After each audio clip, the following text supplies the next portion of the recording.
Update gbasara ikpe Mazi Nnamdi Kanu tata bụ Wednesday abalị 14 n'ọnwa Mee n'afọ 2025 dịka barista Aloy Ejimakor na barista ndị ọzọ si wee kọwapụta ife mere n'ụlọikpe. Ọ bụrụ na fakọlụ ya n'uju fakọlụ obere maka na ịma na ụlọikpe enyere ofe ikike ka fa na-ekwuzi ife gbasara ikpe Mazi Nnamdi Kanu. O nwere nke ha ga-ekwu nwe nke ha ga-ekwu nya ha kwuru obere mma ewetakweri gị ife niile mee na ya bụ ụlọikpe n'uju kpọmkwem ya na emecha mana achọrọ m ka ịnụgodo ife ha kwu. Ọzọ dị ka ibie bụ ha ga n'iru wee na-akọwa na Maazị Benjamin Maduagwu na ndị ọrụ agha bịa na bịa wakpo ya ụbọchị ụka ha ncha niile ka ha kọwara ebe a. Gezie ntị ka ịnụ ife mee ịghọtago ịgwa m ebumnobi gị gbasa ozi a ka ndị ọzọ na-anị. Thank you very much. We are on to our legal team, the defense team for Mazi Nnamdi Kanu, who has been here for so long as 10 years in DSS/the Federal High Court. Okay, we shall hear from one of our special counsel, Aloy Ejimakor, who shall tell us what transpired today in court.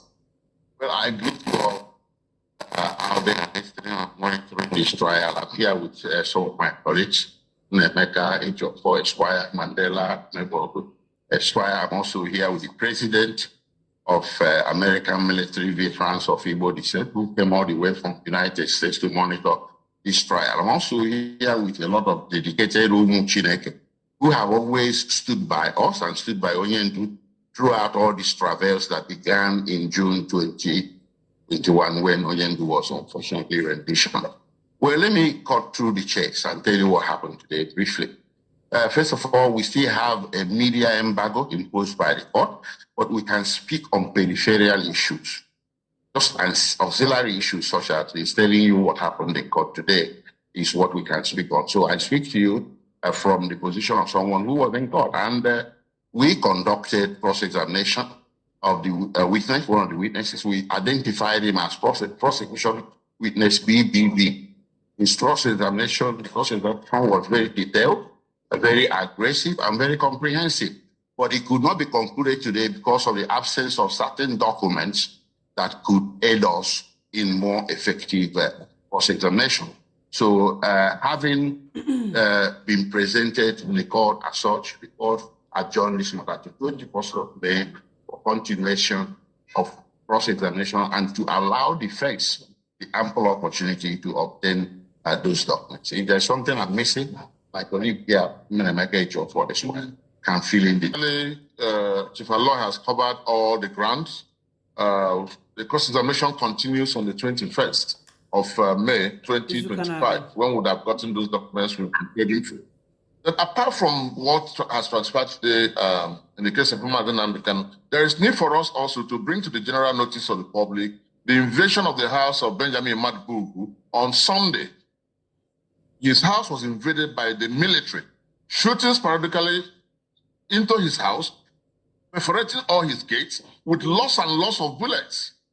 I don't know why they invaded his house. This is exactly the same thing they did to Mazi Nnamdi Kanu when they invaded his hometown in Afaruku, where 28 persons died.